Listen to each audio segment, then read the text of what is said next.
YouTube, Facebook, Twitter, LinkedIn are all massive global social networks. InQuis aims to be the academic social platform. Hi, my name is Michael Lett, Chief Operating Officer of Crescent, and I'm here to introduce to you our first product, InQuis, a mobile tutoring application. InQuis, in short, allows its users to receive micro-tutoring through two steps. The first, snap a question. The second, receive a solution. When the solution is verified, the app facilitates a conversation between the tutor and the user. InQuis was created by CEO Jimmy Trump. Through high school, Jimmy and his best friend Donnie took every opportunity to learn together, but that became more difficult once Donnie moved away to college. The two of them started doing homework questions over text messaging. This was no longer possible once the questions became too complex, often needing diagrams or special characters that were not available on mobile platforms. This led us to developing our first hypothesis. Can highly involved questions and solutions be articulated over mobile? The first issue was to figure out how to document such solutions. The second issue was, how can we send these documents? Once both of these issues were solved, our first hypothesis was answered. This method of sharing highly involved questions would be the basis for InQuis. Verifying this hypothesis took Jimmy 4 days and $0, but he was already fulfilling many of the key activities and resources that would help develop into our prototype. These key activities included playing the role of the tutor by solving the questions, coding the solutions into PDF documents, and acting as the server by sending these solutions back to Donnie. So what did we learn from this? We learned that there could be a meaningful learning experience over mobile. However, this experience was biased because they were already friends. This led us to our second hypothesis. How can we recreate a meaningful learning experience between two strangers? We then tested our second hypothesis at Oakland Community College in Michigan with many people outside of our personal network. Donnie was the pitchman, recruiting our first users, and Jimmy did the back-end services.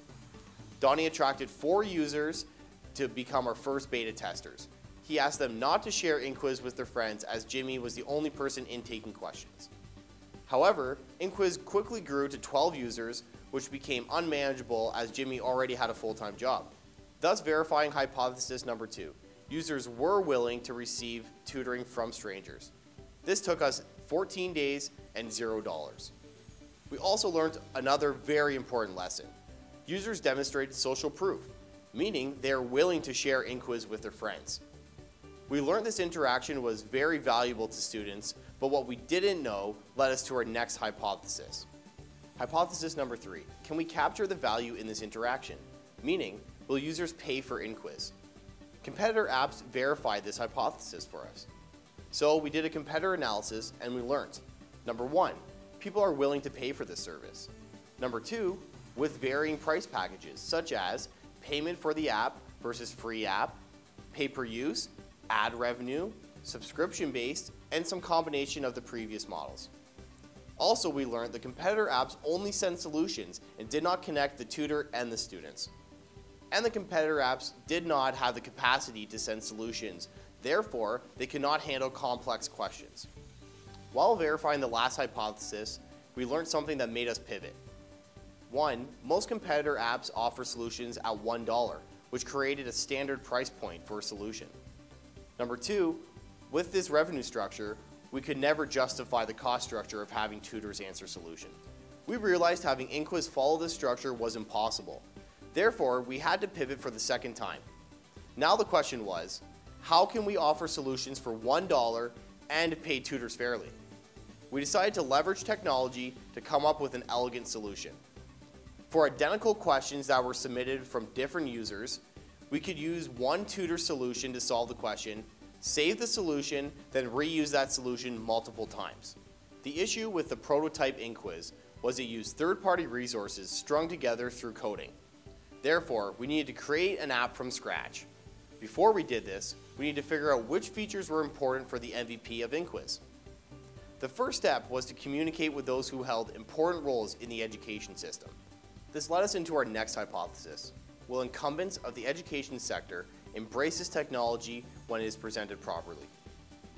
When the original three-step process was mentioned to professors, they were concerned it could be used to cheat on assignments. We took into account this feedback and created a feature based directly on their concerns. This feature allows professors to flag assignment questions for which InQuis tutors will not provide solutions for.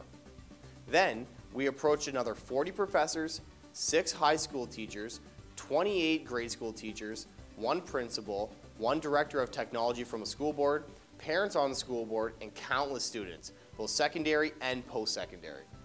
Also, we entered a pitch contest in front of 300 community members for which we won the grand prize.